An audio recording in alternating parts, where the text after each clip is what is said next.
திருவாரூர் அருகே காரியங்குடி கிராமத்தில் உள்ள ஊராட்சி ஒன்றிய துவக்கப்பள்ளியின் சமையல் அறையில் இருந்த பொருட்கள் உடைத்து நொறுக்கப்பட்டன. அங்கிருந்த குடிநீர் தொட்டியில் மலம் கொட்டப்பட்டு இருந்தது. இதுபற்றி திருவாரூர் தாலுகா போலீசார் வழக்கு பதிந்து அதே பகுதியை சேர்ந்த 3 பேரை பிடித்து விசாரித்தனர். குடிநீர் தொட்டியில் மலம் கலந்தவர்கள் மீது கடும் நடவடிக்கை எடுக்கப்படும் என மாவட்ட கலெக்டர் மோகனச்சந்திரன் கூறினார். திருவாரூர் மாவட்டம் காரியாங்குடி ஊராட்சி துவக்கப்பள்ளியின் குடிநீர் தொட்டியில் மனித கழிவு கலந்திருப்பதாக எழுந்திருக்கும் புகார் மிகுந்த அதிர்ச்சியளிக்கிறது என தமிழக பாஜக தலைவர் நயினார் நாகேந்திரன் தெரிவித்துள்ளார். சட்டம் ஒழுங்கை சீரழித்து சமூக விரோதிகளின் அழிச்சாட்டியத்தை நிலைநாட்டுவதுதான் திராவிட மாடல் ஆட்சியா? இதுகுறித்து முதல்வர் ஸ்டாலின் எப்போது வாய் திறப்பார் என்றும் கேள்வி எழுப்பியுள்ளார். திருவாரூர் அருகே பள்ளி குடிநீர் தொட்டியில் மலத்தை கலந்து மர்ம நபர்கள் அட்டூழியம் செய்துள்ளதாக வந்துள்ள தகவல் பெரிதும் அதிர்ச்சி ஏற்படுத்தியுள்ளதாக மத்திய அமைச்சர் எல் முருகன் கூறியுள்ளார். நாகரிக சமூகம் ஏற்றுக்கொள்ள முடியாத இந்த கொடூர செயல் தமிழகத்தில் மீண்டும் மீண்டும் அரங்கேறி வருவதும் பெரும் அவலம். பட்டியலின மக்களை தங்கள் சுயலாப அரசியலுக்கு மட்டும் பயன்படுத்தும் முதல்வர் ஸ்டாலின் என்ன பதில் சொல்லப் போகிறார் என்றும் கேள்வி எழுப்பியுள்ளார். கரூர் மாவட்டம் வாங்கல் பகுதியில் சட்டவிரோதமாக மணல் அள்ளியதை தட்டி கேட்ட மாணிக்க வாசகம் என்பவரை மணல் மாஃபியா கும்பலை சேர்ந்த திமுக பிரமுகர் உள்ளிட்டோர் கொலை செய்த சம்பவம் அதிர்ச்சி அளிப்பதாக அதிமுக பொதுச் செயலாளர் பழனிசாமி கூறியுள்ளார். ஸ்டாலின் மாடல் ஆட்சியில் மணல் கொள்ளை எந்தவித தடையும் இன்றி நடப்பது நாடறிந்த உண்மை. அதிகாரம் கையில் கிடைத்தால் திமுக எப்படியெல்லாம் அராஜகம் செய்யும் என்பதற்கான சான்றுதான் இது என்றும் தெரிவித்துள்ளார். சேலம் நெடுஞ்சாலை நகரில் உள்ள அதிமுக கட்சி அலுவலகத்தை அக்கட்சியின் பொதுச் செயலாளர் எடப்பாடி பழனிசாமி திறந்து வைத்தார். பின் செய்தியாளர்களிடம் பேசிய அவர், அதிமுக கூட்டணி ஒற்றுமையாக வலுவாக இருக்கிறது. 2026 சட்டசபை தேர்தலில் எங்கள் கூட்டணி மாபெரும் வெற்றி பெறும். அதிமுக தனித்து ஆட்சி அமைக்கும். அதிமுக ஆட்சி அமைந்தவுடன் அனைத்து துறைகளிலும் திமுக செய்த ஊழல்கள் குறித்து விசாரணை நடத்தப்படும் என தெரிவித்தார்.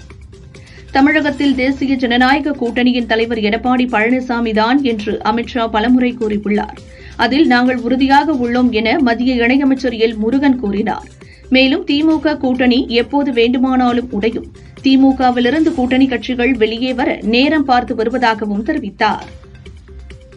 லாக்அப் மரணங்களை தடுக்க வக்கில்லை. உயிரிழந்தோர் குடும்பத்தினருக்கு இழப்பீடு வழங்கவும் மனமில்லை. இது மக்கள் விரோத ஆட்சி என்பதற்கு இதைவிட வேறென்ன சாட்சி என அதிமுக பொதுச் செயலாளர் பழனிசாமி கேள்வி எழுப்பியுள்ளார்.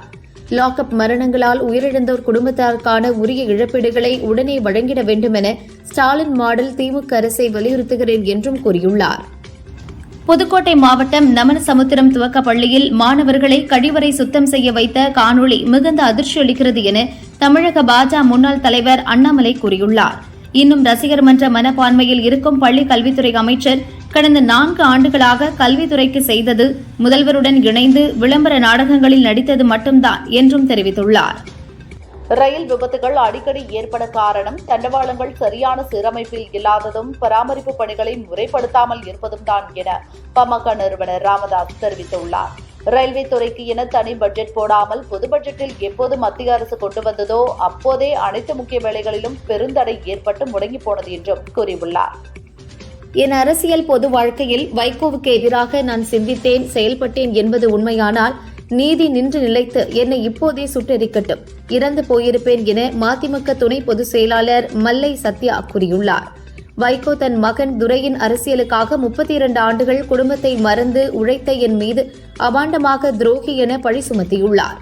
உங்கள் மகனுக்காக என்னை வீழ்த்துவதற்கு துரோகம் என்ற சொல்லா தங்களுக்கு கிடைத்தது. வேதனையில் துடிக்கிறேன் நான் என்றும் உருக்கமுடன் தெரிவித்துள்ளார். நடிகர்கள் சிலர் சினிமாவில் நடித்தபோது லாக்அப் மரணங்களுக்கு ஆதரவாக செயல்பட்டுவிட்டு அரசியல் கட்சி துவங்கியவுடன் மக்கள் மேல் அக்கறை இருப்பதைப் போல் காட்டிக் கொள்கிறார்கள் என திமுக எம்பி கனிமொழி கூறினார். தமிழகம் வளர்ந்த மாநிலமாக மாறிவிடக்கூடாது, அதனை முடக்க வேண்டும் என மத்திய அரசு செயல்பட்டு வருகிறது. அதே நேரத்தில் யார் தமிழகத்தையும் தமிழக மக்களையும் அழிக்க வேண்டும் என நினைக்கிறார்களோ அவர்களோடு அதிமுக கூட்டணியில் உள்ளது. இதுபோன்ற கட்சிகளின் துரோகத்தை எடுத்து சொல்லக்கூடிய ஒரு வாய்ப்பாக ஓரணியில் தமிழ்நாடு இருக்கிறது என திமுக எம்பி கனிமொழி தெரிவித்தார்.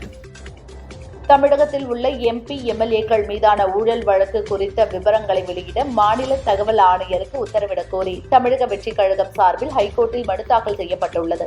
அந்த மனு விரைவில் விசாரணைக்கு வரும் என எதிர்பார்க்கப்படுகிறது. 2026 சட்டசபை தேர்தலையொட்டி தேமுதிக பொதுச் செயலாளர் பிரேமலதா தமிழகம் முழுவதும் சுற்றுப்பயணம் செல்கிறார். முதற்கட்ட சுற்றுப்பயணம் விவரங்கள் அறிவிக்கப்பட்டுள்ளன. வரும் ஆகஸ்ட் 8ஆம் தேதி கும்மிடிப்பூண்டியில் சுற்றுப்பயணத்தை தொடங்கும் பிரேமலதா நாமக்கல், கரூர், கடலூர் என பல்வேறு மாவட்டங்களில் பயணித்துவிட்டு விழுப்புரத்தில் நிறைவு செய்கிறார். சென்னையில் ஆதரவாளர்களுடன் நடந்த ஆலோசனைக் கூட்டத்தில் பேசிய முன்னாள் முதல்வர் ஓ பன்னீர்செல்வம், மதுரையில் செப்டம்பர் 4ஆம் தேதி நடத்தப்படும் மாநாட்டில் எதிர்காலத்தில் எடுக்கப்படும் முடிவுகள் குறித்த அறிவிப்பை வெளியிட இருப்பதாக தெரிவித்தார். மூத்த பழம்பெரும் நடிகை சரோஜா தேவி உடல்நலக்குறைவால் இன்று பெங்களூருவில் காலமானார். அவருக்கு வயது 87. அவரது மறைவுக்கு திரையுலகினர் இரங்கல் தெரிவித்து வருகின்றனர். பழம்பெரும் நடிகை சரோஜா தேவி மறைவுக்கு பிரதமர் மோடி இரங்கல் தெரிவித்துள்ளார். இந்திய சினிமாவின் சிறந்த முன்மாதிரியாக என்றென்றும் நினைவு கூறப்படுவார் என கூறியுள்ளார். கன்னடத்து பைங்கிளி நடிகை சரோஜா தேவி மறைவுக்கு முதல்வர் ஸ்டாலின் இரங்கல் தெரிவித்துள்ளார். தென்னிந்திய திரையுலகின் பழம்பெரும் நடிகையான சரோஜா தேவி மறைந்த செய்தி அறிந்து மிகவும் வேதனை அடைந்தேன். அன்னாரை இழந்து வாடும் அவரது குடும்பத்தினருக்கு எனது ஆழ்ந்த இரங்கல் என தெரிவித்தார். அபிநய சரஸ்வதி என ரசிகர்களால் அன்போடு அழைக்கப்படும் சரோஜா தேவி தனது தனித்துவமிக்க நடிப்பாற்றலால் ரசிகர்களை கவர்ந்தவர். எம்ஜிஆருடன் அவர் இணைந்து நடித்த திரைப்படங்கள் யாவும் காலத்தால் அழியாத புகழ் பெற்றவை. சரோஜா தேவி எனும் பெயர் அப்படங்கள் வாயிலாக என்றைக்கும் உச்சரிக்கப்பட்டுக் கொண்டே இருக்கும். அவரது ஆன்மா இறைவன் திருவடி நிழலில் இளைப்பாற எல்லாம் வல்ல இறைவனை வேண்டுகிறேன் என அதிமுக பொதுச் செயலாளர் எடப்பாடி பழனிசாமி இரங்கல் தெரிவித்தார். பழம்பெரும் நடிகை சரோஜா தேவி மறைவுக்கு பாரதிய ஜனதா மாநில முன்னாள் தலைவர் அண்ணாமலை இரங்கல் தெரிவித்தார். சரோஜா தேவியின் புகழ் உலகம் முழுவதும் உள்ள இந்திய திரைப்பட ரசிகர்கள் நினைவில் என்றும் வாழும் என்று தெரிவித்தார். பாமக தலைவர் அன்புமணி வெளியிட்டுள்ள இரங்கல் செய்தியில், தமிழ் திரையுலகில் 50 ஆண்டுகளுக்கு மேலாக ஏராளமான படங்களில் நடித்த சரோஜா தேவி கடந்த நூற்றாண்டின் பிற்பகுதியில் நன்கு அறிமுகமானவர். பத்மபூஷன் உள்ளிட்ட பல்வேறு விருதுகளை பெற்றவர். இவரது இறப்பு செய்தி மிகவும் வருத்தமளிக்கிறது என தெரிவித்தார். 3 மாநிலங்களுக்கான கவர்னர்களை ஜனாதிபதி திரௌபதி முர்மு நியமித்துள்ளார். லடாக் யூனியன் பிரதேச புதிய துணைநிலை கவர்னராக கவிந்தர் குப்தா நியமிக்கப்பட்டார். ஹரியானா கவர்னராக அசிம் குமார் கோஷ் மற்றும் கோவா கவர்னராக அசோக் கஜபதி ராஜு நியமிக்கப்பட்டுள்ளனர். சர்வதேச விண்வெளி நிலையத்தில் இருந்து மாலை 4:35 மணிக்கு இந்திய விண்வெளி வீரர் சுபான்ஷு சுக்லா தலைமையிலான குழுவினர் புறப்பட்டனர். 24 மணி நேர பயணத்திற்கு பிறகு நாளை மதியம் 3 மணிக்கு பூமி வந்தடைவார்கள். பசிபிக் பெருங்கடலை ஒட்டியுள்ள கலிபோர்னியாவின் நீண்ட கடற்கரையில் விண்கலத்தை பாதுகாப்பாக தரையிறக்க திட்டமிடப்பட்டுள்ளது. தனி பட்ஜெட்டில் இயங்கிய ரயில்வே துறையை பொது பட்ஜெட்டில் கொண்டு வந்ததே முதல் சீர்கேடு என பாமக நிறுவனர் ராமதாஸ் கண்டனம் தெரிவித்துள்ளார். பாதி நாள் எரிந்த ரயில் பெட்டிகளால் பொது சுகாதாரம் கேள்விக்குறியாகியுள்ளதாக குற்றம் சாட்டியுள்ளார். சட்டசபை தேர்தலுக்கு இன்னும் 8 மாதங்களே உள்ளன. இந்த தேர்தலில் திமுக வெற்றி பெற அனைவரும் உழைக்க வேண்டும். ஸ்டாலினை 2வது முறையாக முதல்வர் நாற்காலியில் அமர வைக்க வேண்டும் என துணை முதல்வர் உதயநிதி கூறினார். திமுக அரசின் சாதனைகளை இந்த 8 மாதத்தில் அனைத்து மக்களிடம் கட்சியினர் கொண்டு சேர்க்க வேண்டும் என்று அறிவுரை வழங்கினார். உங்களுடன் ஸ்டாலின் எனும் புதிய திட்டத்தை நாளை கடலூர் மாவட்டம் சிதம்பரத்தில் முதல்வர் ஸ்டாலின் துவங்கி வைக்கிறார். இதற்காக இன்று ராமேஸ்வரம் எக்ஸ்பிரஸில் சிதம்பரம் செல்கிறார். அதனைத் தொடர்ந்து மயிலாடுதுறையில் கள ஆய்வு மேற்கொள்கிறார். முதல்வர் வருகை ஒட்டி சிதம்பரத்தில் பலத்த பாதுகாப்பு போடப்பட்டுள்ளது. கரூர் அருகே வாங்கல் கிராமத்தில் இடப்பிரச்சினை காரணமாக இரு தரப்பினரிடையே ஏற்பட்ட அடிதடி தகராறில் மணிவாசகம் என்பவருக்கு ஆழமாக அரிவாள் வெட்டு விழுந்தது. கரூர் அரசு மருத்துவமனையில் சிகிச்சை பலனின்றி இறந்தார். மேலும் பலத்த காயமடைந்த 2 பெண்கள் உட்பட 4 பேர் மருத்துவமனையில் சிகிச்சையில் உள்ளனர். வாங்கல் போலீசார் வழக்கு பதிவு செய்து விசாரித்து வருகின்றனர். ஜம்மு காஷ்மீரின் ஸ்ரீநகரில் தியாகிகள் நினைவிடத்திற்கு செல்ல முயன்ற காஷ்மீர் முதல்வர் உமர் அப்துல்லா தடுத்து நிறுத்தப்பட்டார். போலீசார் தடுத்தும் சுவர் ஏறி குதித்து உள்ளே சென்று உமர் அப்துல்லா அஞ்சலி செலுத்தினார். திருப்பதி ரயில் நிலையத்தில் லூப் லைனில் நிறுத்தப்பட்டிருந்த ராயல்சீமா ஷீரடி எக்ஸ்பிரஸின் 2 பெட்டிகளில் தீப்பிடித்தது. உடனடியாக ரயில்வே ஊழியர்கள் விரைந்து வந்து மீதமுள்ள ரயில் பெட்டிகளை கழற்றி அப்புறப்படுத்தினர். திண்டுக்கல் மாவட்டம் மருளூத்து கிராமத்தில் உள்ள செல்வ விநாயகர், காளியம்மன், மதுரை வீரன், செல்லாண்டி அம்மன் கோயிலில் 37 ஆண்டுகளுக்கு பிறகு கும்பாபிஷேகம் நடந்தது. காசி, ராமேஸ்வரம், திருச்செந்தூர் உள்ளிட்ட பல்வேறு பகுதிகளிலிருந்து கொண்டுவரப்பட்ட புனித நீரை கோபுர கலசத்தில் ஊற்றி கும்பாபிஷேகம் நடத்தப்பட்டது. திரளான பக்தர்கள் கலந்து கொண்டு வழிபாடு நடத்தினர். கள்ளக்குறிச்சி மாவட்டம் உளுந்தூர்பேட்டை அருகே உள்ள கூத்தனூர் கிராமத்தில் அமைந்துள்ள பழமையான கெங்கையம்மன் ஸ்ரீ கருமாரியம்மன் கோயில் கும்பாபிஷேகம் விமர்சையாக நடைபெற்றது. பல்வேறு கிராமங்களைச் சேர்ந்த ஆயிரக்கணக்கான பக்தர்கள் ஓம் சக்தி ஓம் சக்தி என கோஷங்கள் முழங்கி வழிபட்டனர்.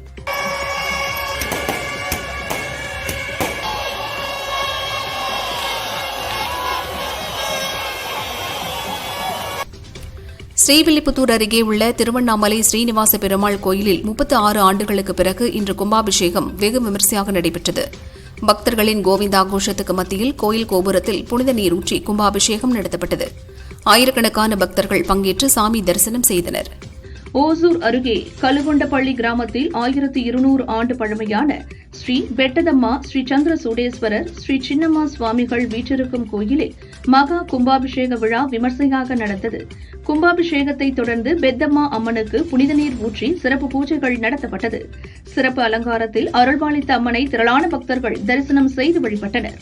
விழுப்புரம் ரயில் நிலையம் அருகில் உள்ள 144 ஆண்டு பழமை வாய்ந்த முத்துமாரியம்மன் ஆலயத்தில் இன்று மகா கும்பாபிஷேகம் நடைபெற்றது.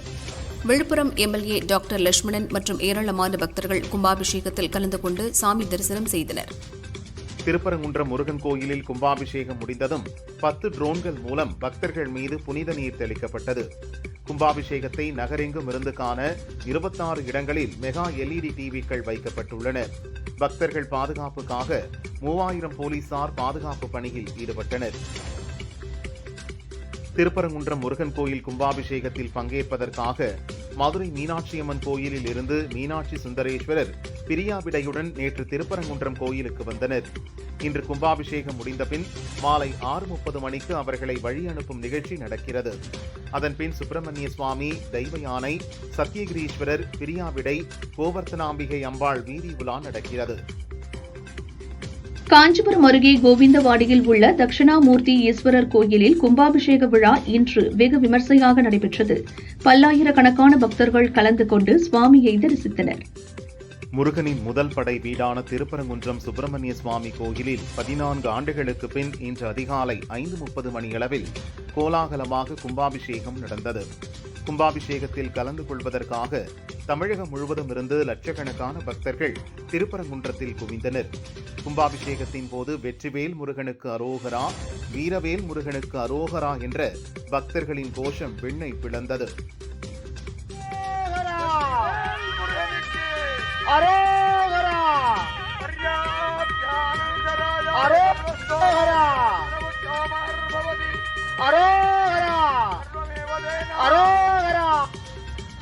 திருப்பரங்குன்றம் முருகன் கோயிலில் கும்பாபிஷேகம் முடிந்ததும் மூலவர்களுக்கு தீபாராதனை நடைபெற்றது.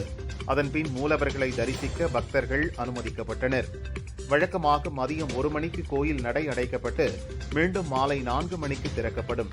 ஆனால் இன்று மதியம் நடை அடைப்பு இல்லை என தெரிவிக்கப்பட்டுள்ளது. அதிமுக பொதுச் செயலாளர் பழனிசாமியை கண்டித்து கோவை சிவானந்தா காலனியில் திமுக மாணவர் அணியினர் ஆர்ப்பாட்டத்தில் ஈடுபட்டனர். தமிழக முதல்வர் கல்லூரிகளை திறந்து வைத்ததை கொச்சைப்படுத்தும் விதமாக பேசிய பழனிசாமிக்கு கடும் கண்டன கோஷங்களை எழுப்பினர். சிவகங்கை கோவில் காவலாளி அஜித்குமார் கொலை வழக்கு தொடர்பாக சிபிஐ அதிகாரிகள் இன்று விசாரணையை துவக்கினர். சிபிஐ டிஎஸ்பி மோஹித்குமார் தலைமையிலான 6 பேர் கொண்ட குழு சம்பவம் நடந்த கோவில் பசுமடம், பார்க்கிங், திருப்புவனம் போலீஸ் ஸ்டேஷனில் ஆய்வு செய்து விசாரணை நடத்தினர். மாவட்ட எஸ்பி சந்தீஷ், ஏடிஎஸ்பி மற்றும் டிஎஸ்பி ஆகியோரும் விசாரணை குழுவிடம் உரிய விளக்கங்களை அளித்துள்ளனர். தமிழ், கன்னடம் உட்பட 4 மொழிகளில் சுமார் 200க்கும் மேற்பட்ட படங்களில் நடித்த பழம்பெரும் நடிகை சரோஜா தேவியின் மறைவுக்கு திரையுலகினரும் பொதுமக்களும் அஞ்சலி செலுத்தி வருகின்றனர். நாளை பகல் 11 மணி அளவில் மல்லேஸ்வரம் வீட்டில் இருந்து அவரது இறுதி ஊர்வலம் தொடங்குகிறது. கொடிஹள்ளி தோட்டத்தில் உள்ள அவரது கணவரின் கல்லறைக்கு அருகே இறுதி சடங்கு நடைபெறுவதாக குடும்பத்தார் தெரிவித்தனர். திருப்பத்தூர் மாவட்டம் ஜோலார்பேட்டை ஒன்றியத்தில் சின்னா கவுண்டனூர் என்ற கிராமம் உள்ளது. இந்த கிராமத்தின் பெயரை கவுண்டனூர் என பெயர் மாற்றம் செய்து அரசாணை வெளியிடப்பட்டது. இதற்கு எதிர்ப்பு தெரிவித்த கிராம மக்கள் சாலை மறியலில் ஈடுபட்டனர். அதிகாரிகள் நடத்திய பேச்சுவார்த்தையை தொடர்ந்து அனைவரும் கலைந்து சென்றனர்.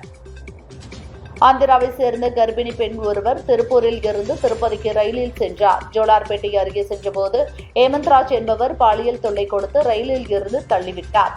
இந்த வழக்கில் கைதான ஹேமந்த்ராஜுக்கு 3 ஆயுள் தண்டனையும் 85,000 அபராதமும் விதித்து திருப்பத்தூர் கோர்ட் தீர்ப்பு வழங்கியது. பாதிக்கப்பட்ட பெண்ணுக்கு தமிழக அரசும் ரயில்வேயும் தலா 50 லட்சம் ரூபாய் நிவாரணம் வழங்க வேண்டும் என்றும் உத்தரவிட்டது. புதுக்கோட்டை மாவட்டம் நமனசமுத்திரத்தில் உள்ள துவக்கப்பள்ளியில் மாணவர்கள் கழிவறையை சுத்தம் செய்த வீடியோ வெளியாகி அதிர்ச்சியை ஏற்படுத்தியது. இந்நிலையில் பள்ளி தலைமை ஆசிரியர் கலாவை சஸ்பெண்ட் செய்தும் ஆசிரியர் தினேஷ் ராஜாவை டிரான்ஸ்பர் செய்தும் மாவட்ட கல்வி அலுவலர் கலா ராணி உத்தரவு பிறப்பித்தார். இயக்குனர் ப. ரஞ்சித் தற்போது நடிகர் ஆர்யாவை வைத்து வேட்டுவம் என்ற படத்தை இயக்கி தயாரித்து வருகிறார். நாகை மாவட்டம் விழுந்தமாவடி பகுதியில் சண்டை காட்சிக்கான படப்பிடிப்பு நடந்தது. அப்போது காரில் தாவி செல்லும் காட்சி படப்பிடிக்கப்பட்டது. எதிர்பாராத விதமாக சண்டை பயிற்சியாளர் மோகன்ராஜ் தவறி விழுந்து இறந்தார். அலட்சியமாக இருந்ததாக ப. ரஞ்சித் உள்பட 4 பேர் மீது போலீசார் வழக்கு பதிந்து விசாரிக்கின்றனர்.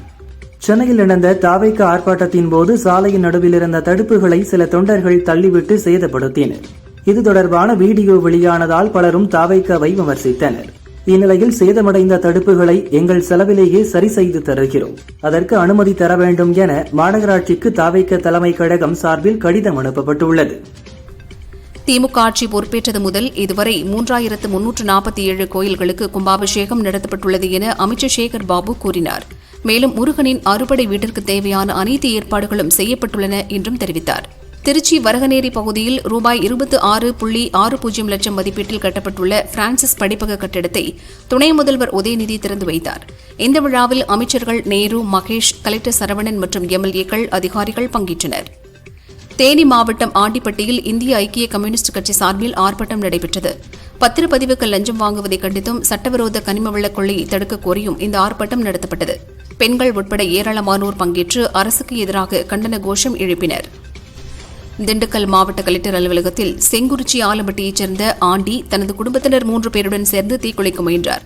அரசு வழங்கிய இலவச பட்டா நிலத்திலிருந்து காலி செய்யக்கோரி சிலர் மிரட்டுவதாக கூறி தீக்குளிக்க முயன்றனர். போலீசார் 4 பேரையும் தடுத்து நிறுத்தினர். பின்னர் அவர்களை ஹாஸ்பிட்டலுக்கு அனுப்பி வைத்தனர். கோவை மாவட்டம் மேட்டுப்பாளையம் நகராட்சியில் துப்புரவு பணியாளர்களுக்கு வழங்கப்படும் காலை உணவு திட்டத்திற்கு விடுதலை சிறுத்தைகள் கட்சியினர், தொழிலாளர் மேம்பாட்டு சங்கத்தினர் எதிர்ப்பு தெரிவித்து நகராட்சி தலைவரிடம் மனு அளித்தனர்.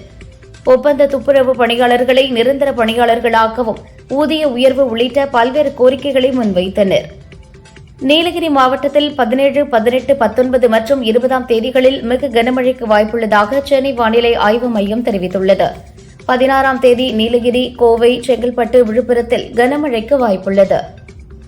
மின்கட்டண உயர்வால் தென்காசி மாவட்டத்தில் 5000த்திற்கும் மேற்பட்ட சிறு குறு உற்பத்தி நிறுவனங்கள் முடங்கியுள்ளன என சிறு குறு நிறுவனங்கள் சங்க மாவட்ட தலைவர் அன்பழகன் கூறினார். 3500 ரூபாய் மின்கட்டணம் செலுத்திய நிறுவனங்கள் தற்பொழுது 18,000 ரூபாய் வரை கட்ட வேண்டிய சூழல் ஏற்பட்டுள்ளது. தமிழக அரசு உடனடியாக சிறு குறு நிறுவனங்களுக்கு சோலார் மூலம் மின் உற்பத்தி செய்ய 50% மானியம் வழங்க நடவடிக்கை எடுக்க வேண்டும் என்றும் தெரிவித்தார். உங்களுடன் ஸ்டாலின் திட்டம் நாளை தொடங்க உள்ள நிலையில் இதுவரை பெறப்பட்ட மனுக்கள் குறித்து IAS அமுதா விளக்கமளித்தார். இந்த திட்டத்தின் கீழ் வரும் மனுக்களுக்கு 45 நாட்களில் தீர்வு காண வேண்டும் என முதல்வர் ஸ்டாலின் வலியுறுத்தியுள்ளார். தமிழகத்தில் வரும் 17ஆம் தேதி நீலகிரி மற்றும் கோவை மலைப்பகுதிகள், தேனி, திண்டுக்கல், திருவள்ளூர், ராணிப்பேட்டை மற்றும் காஞ்சிபுரம் மாவட்டங்களில் கனமழை பெய்யக்கூடும் என சென்னை வானிலை மையம் தெரிவித்துள்ளது.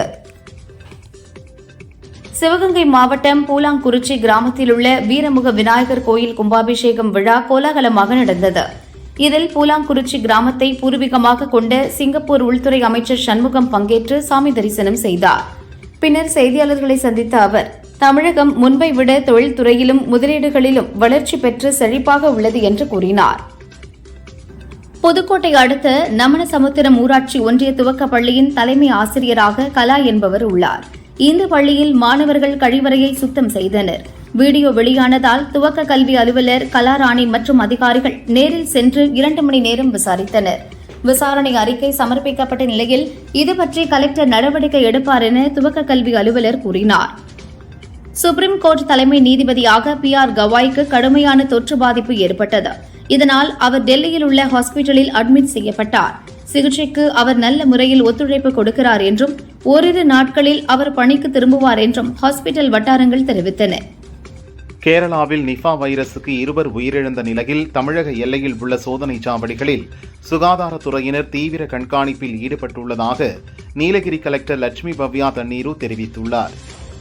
சுகாதாரத்துறையினர் 3 குழுக்களாக பிரிந்து கேரளாவில் இருந்து நீலகிரிக்கு வரும் சுற்றுலா பயணிகளுக்கு காய்ச்சல் பரிசோதனை செய்த பிறகே அனுமதிக்கின்றனர் எனவும் தெரிவித்தார். ராணிப்பேட்டை மாவட்டம் நெமிலி அடுத்த கீழ்வீதி கிராமத்தில் அரசின் நேரடி நெல் கொள்முதல் நிலையம் திறக்க கோரி விவசாயிகள் நெல்மணிகளை சாலையில் கொட்டி மறியலில் ஈடுபட்டனர். மேலும் அந்த வழியாக வந்த அரசு பஸ்ஸையும் சிறைபிடித்தனர்.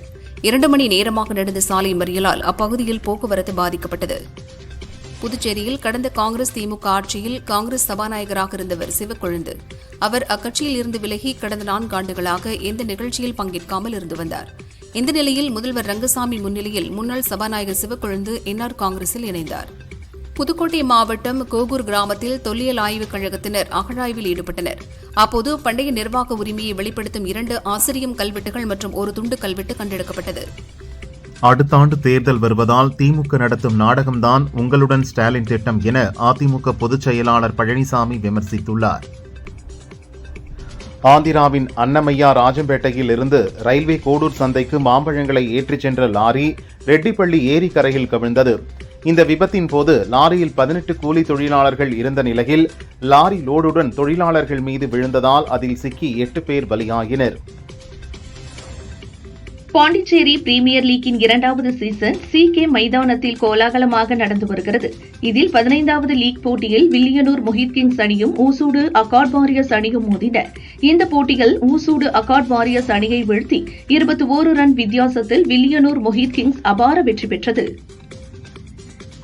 புதுச்சேரி யூனியன் பிரதேசம் காரைக்காலில் பிரெஞ்சு குடியரசு தின விழா சிறப்பாக கொண்டாடப்பட்டது.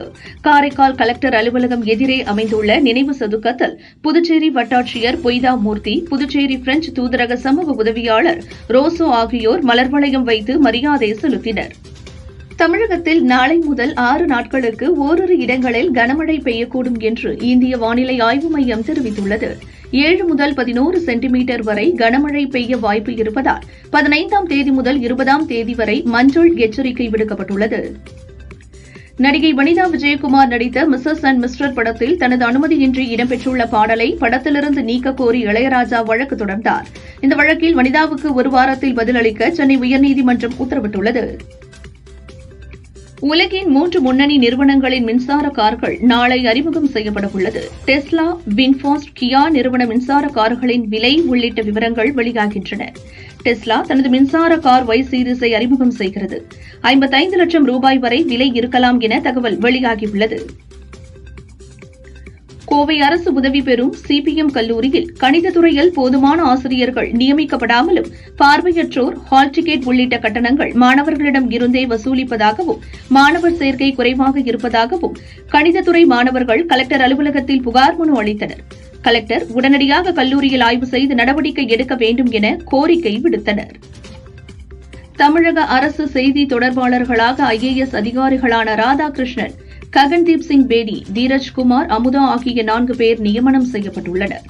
திருப்பூர் வீரபாண்டி அரசு மேல்நிலைப் பள்ளியில் போதிய வகுப்பறைகள் இன்றி வராண்டா, மொட்டை மாடி உள்ளிட்ட இடங்களில் மாணவர்கள் பயின்று வரும் சம்பவம் தொடர்பாக பெற்றோர்களிடம் கருத்து கேட்கும் கூட்டம் அறிவிக்கப்பட்டது. இதில் பாஜவினர் நியாயம் கேட்டு மனு கொடுக்கும் போராட்டமும் அறிவித்திருந்தனர். இந்நிலையில் கருத்து கேட்கும் கூட்டம் திடீரென கலெக்டர் அலுவலகத்திற்கு மாற்றப்பட்டது. அதனை கண்டித்து 100க்கும் மேற்பட்ட பாஜவினர் பள்ளி முன் போராட்டத்தில் ஈடுபட்டனர். கலைந்து போக சொல்லி போலீசார் வலியுறுத்தியும் போகாததால் இரு தரப்பினருக்கும் இடையே வாக்குவாதம் ஏற்பட்டு பாஜவினரை கைது செய்து வலுக்கட்டாயமாக வேனில் ஏற்றினர். சென்னையில் இன்று ஆபரண தங்கத்தின் விலை சவரனுக்கு 120 ரூபாய் உயர்ந்து ஒரு சவரன் 73,240 ரூபாய்க்கு விற்பனையாகிறது. 1 கிராம் 9,115 ரூபாய்க்கு விற்கப்படுகிறது. வெள்ளி கிராமுக்கு 2 ரூபாய் உயர்ந்து 1 கிராம் வெள்ளி 127 ரூபாய்க்கு விற்பனை செய்யப்படுகிறது.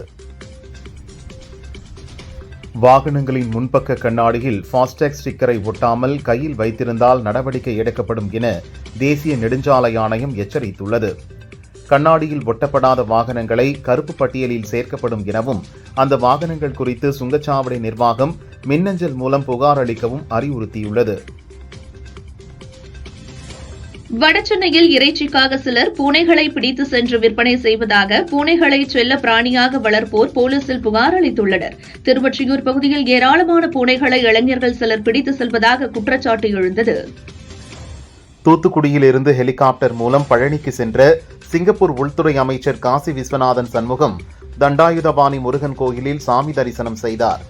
கோயில் நிர்வாகம் சார்பில் அவருக்கு வரவேற்பு அளிக்கப்பட்டது. காஞ்சிபுரம் வெள்ளைகேட் அருகே உள்ள உடன் ஸ்கிராப் கம்பெனியில் தீ பிடித்தது. 3 தீயணைப்பு வாகனங்களில் வந்த தீயணைப்பு துறையினர் தீயை கட்டுக்குள் கொண்டு வந்தனர். இங்கு தங்கி பணிபுரியும் வடமாநிலத்தவர்கள் சமையல் செய்யும் போது தீ ஏற்பட்டிருக்கலாம் என முதற்கட்ட விசாரணையில் தெரியவந்துள்ளது. கும்பகோணம் அருகே உள்ள பந்தநல்லூர் வேட்டமங்கலம் தெற்கு வீதியைச் சேர்ந்தவர் வெற்றிவேல், வயது 30. நிலப்பிரச்சினை தொடர்பாக வெற்றிவேலை அவரது சித்தப்பா அழகர், அவரது மகன்கள் விக்னேஷ், சந்துரு ஆகியோர் கடப்பாறையால் அடித்து கொலை செய்தனர். தடுக்க வந்த வெற்றிவேலின் மைத்துனர் சுரேஷ் படுகாயமடைந்தார். பந்தநல்லூர் போலீசார் அழகர், சந்துரு ஆகியோரை கைது செய்தனர். தலைமறைவான விக்னேஷை தேடுகின்றனர். தேனி மாவட்டம் பெரியகுளம் அருகே உள்ள கைலாசப்பட்டியில் பெருமாள் என்பவர் பஞ்சர் கடை நடத்தி வருகிறார். அந்த பகுதிக்கு 10 பேர் கொண்ட கூலிப்படை கும்பல் ஒரு காரில் வந்திறங்கினர். அரிவாள், பட்டாக்கத்தி உள்ளிட்ட ஆயுதங்களுடன் பெருமாள் மற்றும் அங்கிருந்த மக்களை திடீரென விரட்டினர். தப்பியோடிய பெருமாள் மற்றும் செல்வம் ஆகியோருக்கு அரிவாள் விட்டு விழுந்தது. பின்னர் அனைவரும் காரில் ஏறி தப்பினர். கூலிப்படை கும்பலை கைது செய்ய கோரி அப்பகுதி மக்கள் சாலை மறியலில் ஈடுபட முயன்றதால் பரபரப்பு ஏற்பட்டது. சிவகங்கை மாவட்டம் காரைக்குடி அருகே புதுவயல் பகுதியைச் சேர்ந்தவர் மணி. இவரது சலவை கடையில் அரசு, அன்புராஜ் ஆகியோர் வேலை பார்த்து வந்தனர்.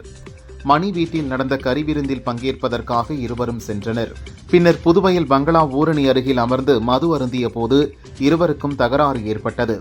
ஆத்திரமடைந்த அன்புராஜ் பீர் பாட்டிலால் மணியை கழுத்தில் குத்தி கொன்றார். அன்புராஜ் மீது வழக்கு பதிந்து கைது செய்து விசாரணை நடத்தி வருகின்றனர். கோவை மாவட்டம் மேட்டுப்பாளையம் மகாதேவபுரத்தைச் சேர்ந்தவர் பிரசாந்த். இவரது மனைவி திவ்யா ஓடந்துறையில் ஒரு பேக்கரியில் வேலை செய்கிறார். மனைவி வேலைக்கு செல்வதை பிடிக்காத பிரசாந்த் திவ்யாவை பலமுறை வேலைக்கு செல்ல வேண்டாம் என எச்சரித்துள்ளார். இதில் ஆத்திரமடைந்த பிரசாந்த் பேக்கரிக்கு சென்று இரும்பு கம்பியால் கண்ணாடிகளை உடைத்து சேதப்படுத்தியதுடன் ஊழியர்களுக்கு கொலை மிரட்டல் விடுத்துள்ளார். பேக்கரி உரிமையாளர் அளித்த புகாரின் பேரில் மேட்டுப்பாளையம் போலீசார் பிரசாந்தை கைது செய்து சிறையில் அடைத்தனர். நாமக்கல் மாவட்டம் ராசிபுரம் அடுத்த சின்ன அரியாங்கவுண்டம்பட்டியில் ஆசைக்கு இணங்க மறுத்த மருமகளை மாமனார் கத்தியால் குத்தி கொலை செய்த சம்பவம் அப்பகுதியில் அதிர்ச்சியை ஏற்படுத்தியுள்ளது. இந்த சம்பவம் தொடர்பாக நாமகிரிப்பேட்டை போலீசார் வழக்கு பதிவு செய்து விசாரணை நடத்தி வருகின்றனர். சீனாவில் நடக்கும் ஷாங்காய் ஒத்துழைப்பு அமைப்பின் வெளியுறவு அமைச்சர்களுக்கான கவுன்சில் கூட்டத்தில் பங்கேற்பதற்காக வெளியுறவுத்துறை அமைச்சர் ஜெய்சங்கர் சீனா சென்றார். அங்கு சீன துணை அதிபர் ஹான் ஜெங்கை சந்தித்து பேசினார். இருதரப்பு உறவுகளில் ஏற்பட்ட முன்னேற்றம் பற்றி அவருடன் ஆலோசனை நடத்தினார். இந்தோனேஷியாவின் தனிம்பார் தீவுக்கு அருகே இன்று பகல் 11:20 மணியளவில் சக்தி வாய்ந்த நிலநடுக்கம் உணரப்பட்டது. ரிக்டர் அளவில் 6.7 பதிவானது. பூமிக்கு அடியில் 10 கிலோமீட்டர் ஆழத்தில் நிலநடுக்கம் ஏற்பட்டுள்ளதாக புவியியல் ஆய்வு மையம் தெரிவித்துள்ளது. காசாவில் ஏவுகணை தாக்குதலில் 20 குழந்தைகள் பலியாகினர். இந்த சம்பவத்திற்கு தொழில்நுட்ப தவறுதான் காரணம் என இஸ்ரேல் பாதுகாப்பு படை விளக்கம் அளித்துள்ளது. லண்டன் சவுத்தன் விமான நிலையத்தில் இருந்து புறப்பட்ட விமானம் வெடித்து சிதறி விபத்தில் சிக்கியுள்ளது. விபத்தை தொடர்ந்து பாரிஸ், அலிகாண்டே, பாரோ, பால்மா, மல்லோர்கா ஆகிய இடங்களுக்கான விமானங்களை ஈசிஜெட் ரத்து செய்துள்ளது.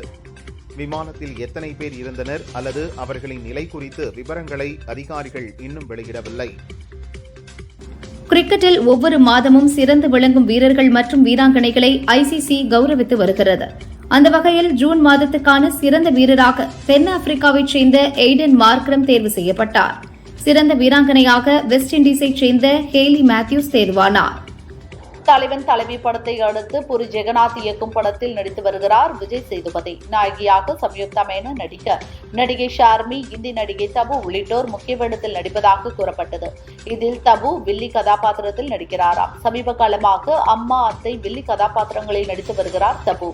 அதில் வில்லி வேடம் ரசிகர்களிடையே வரவேற்பை பெற்றுள்ளதால் அவரையே எதிர்மறையான கதாபாத்திரத்தில் நடிக்க வைத்துள்ளது படக்குழு.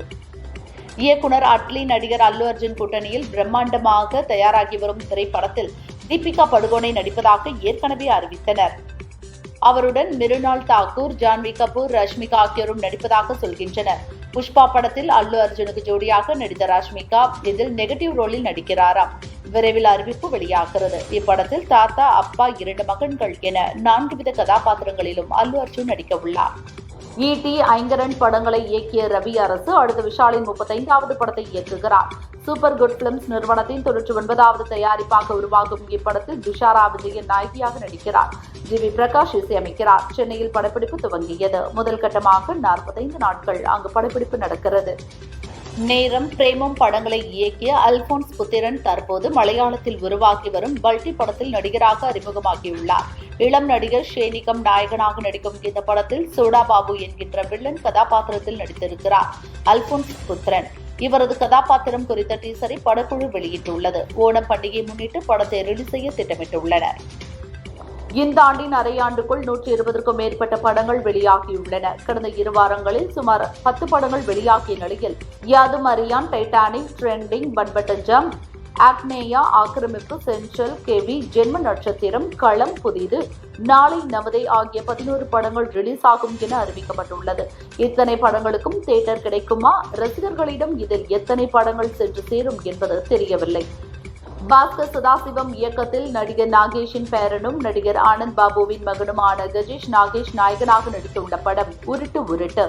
நாயகியாக ரித்விகா ஸ்ரேயா நடித்துள்ளார்.